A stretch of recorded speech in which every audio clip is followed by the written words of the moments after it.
Rezeki itu seperti air hujan yang turun. Ada banyak banget. Namanya juga air hujan. Tapi karena wadah kita hanya sebesar cangkir, maka yang kita dapat hanya secangkir saja, which is untuk diri kita sendiri.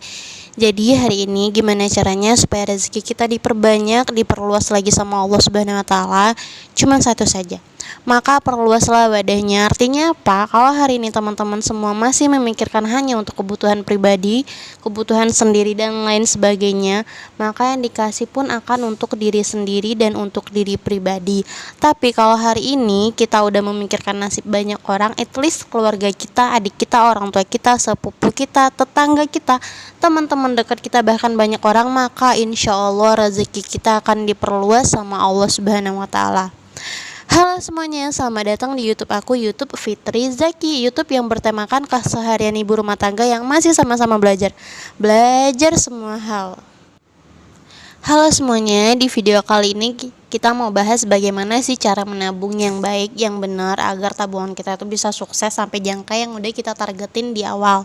Sesuai dengan anggaran, sesuai dengan budgeting, kita mau capeknya tujuannya itu nabung buat apa. Misal buat rumah jangka waktu sekian. Gimana sih caranya supaya kita bisa menabung yang baik dan benar? Gimana sih tips and triknya agar menabung kita itu enggak menguras penghasilan kita? Nah, langsung aja kita ke isi videonya. Yang pertama itu menyisihkan uang di awal, karena kalau misalnya kita habis gajian misalnya terus dapat penghasilan, yang diutamakan selalu kebutuhan belanja, keinginan. Jadi istilahnya kita menabung sesuai dengan sisa gaji kita tadi. Sementara kalau misalnya kita itu menabungnya tuh di awal, kita udah budgeting nih, misalnya tabungan aku 10% dari penghasilan aku. Jadi kita bisa meminimalisir pengeluaran-pengeluaran yang akan datang karena kita udah budgeting semua. Tapi kalau misalnya kita menabungnya itu sesuai dengan sisa penghasilan kita menabungnya itu di akhir bulan, jadi istilahnya sisa tabungannya itu nggak sesuai sama budgeting, nggak sesuai sama anggaran, terus kita pun terbilang nggak konsisten dalam menabung. Kalau misal nih kita terima gajinya 3 juta misalnya, kita nabungnya itu 10%, 300.000 deh kita budgeting. Jadi sisa 2.700.000 kita bisa anggarin nih berapa pengeluaran dalam per hari, apa aja kebutuhannya. Tapi kalau misalnya kita gajiannya 3 juta, terus kita beli dulu kebutuhan, karena si tabungannya ini kita anggap prioritas terakhir, jadi kita bisa boros nih dalam menjalankan anggaran-anggaran yang udah kita budgeting tadi.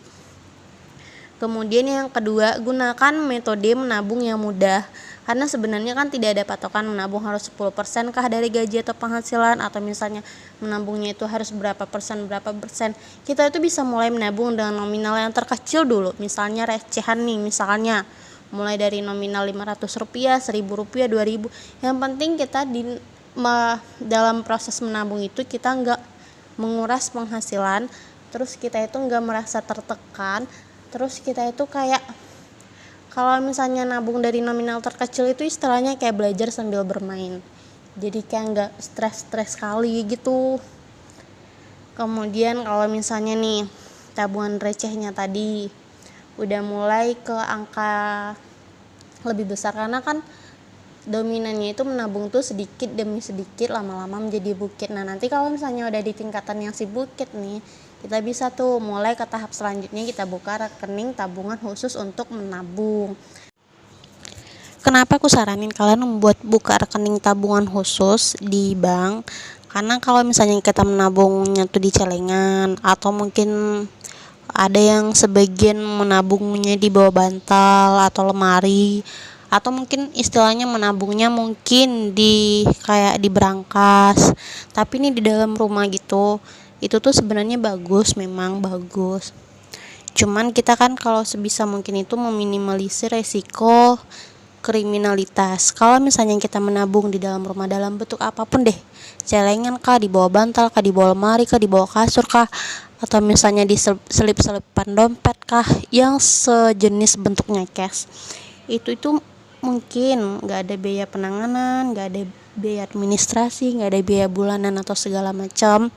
Cuman itu tidak aman karena kan resiko kemalingan, resiko kebakaran, bahkan mungkin dipakai untuk pribadi tapi Yang make itu bukan kita, orang-orang terdekat kita.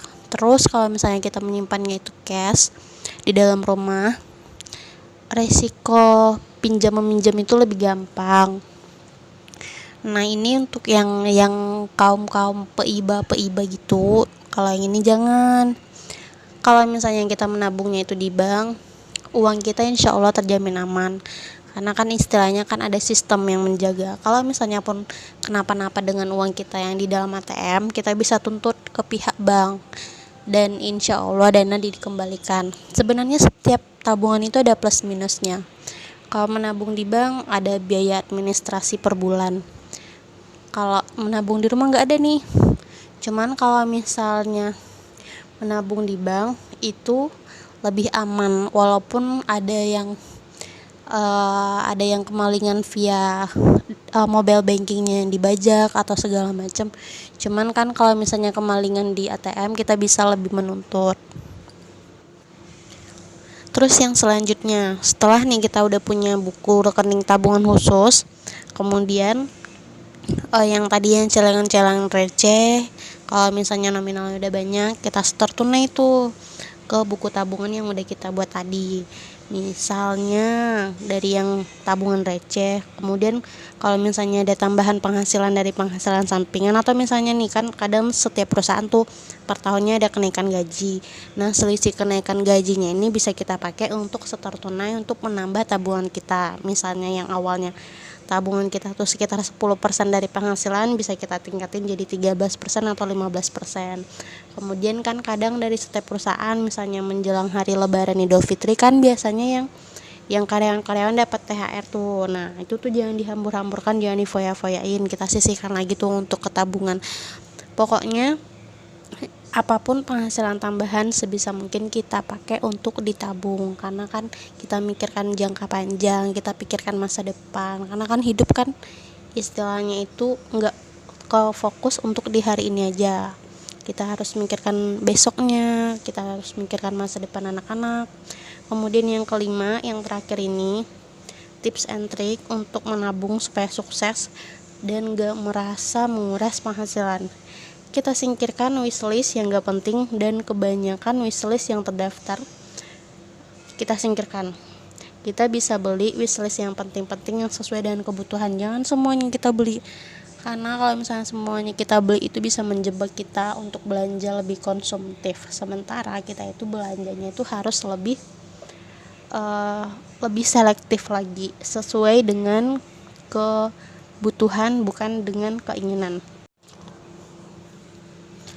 Belanjalah barang yang memang sangat kita butuhkan.